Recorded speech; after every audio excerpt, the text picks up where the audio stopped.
Assalamualaikum. Yuk kita buka yuk. Mak buka apa hari ni? Mak buka dengan mie rebus. Alah, mak sapalah mie rebus. Simple-simple aja. Jangan ada rasa.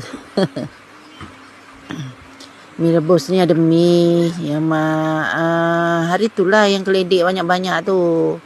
Jadi buat mie rebus. Dia pakai keledek lah ya. Ada rasa lah juga sikit.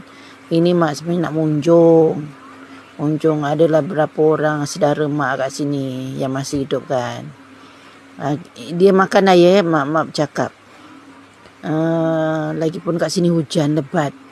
Hujan sangat tak boleh ni, bising suaranya.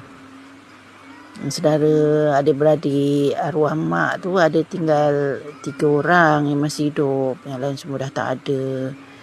Jadinya kita dekat-dekat je lah pergi kat sini, yang jauh-jauh tak dapat. Sebab apa, hujan kat sini lebat.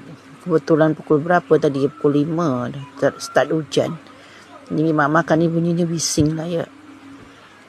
Tak apalah, mak dah makan ya. Alhamdulillah adalah rasa juga, ada manisnya, ada rasa udangnya, ada rasa keledeknya, lebih kurang lah. Apa yang mak bubuh dalam tu, ada tahu, toge, telur, ada daun salad, adalah sikit, tak ada bahan lain pun, cuma udang aja dengan sikit daging. Ada pula orang bubuh buat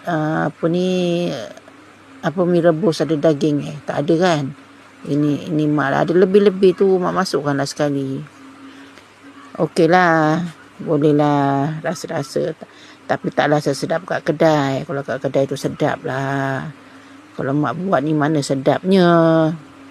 Biasa-biasa je. Habis 1 pinggan kau sedap juga. Tekak mak lah yang sedap.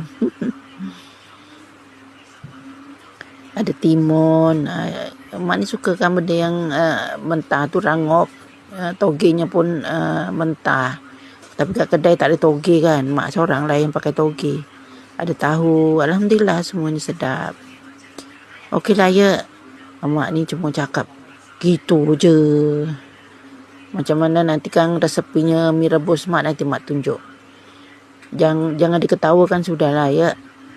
Okey, Assalamualaikum. Hari ni mak makan mie bulan puasa entah berapa kali ya. Banyak kali juga asyik makan mie je. Tapi ni mak munjung. Orang biasa bagi nasi, tapi mak bagi mie. Tak apalah, sesekali orang nak rasa. Okey lah ya. Assalamualaikum.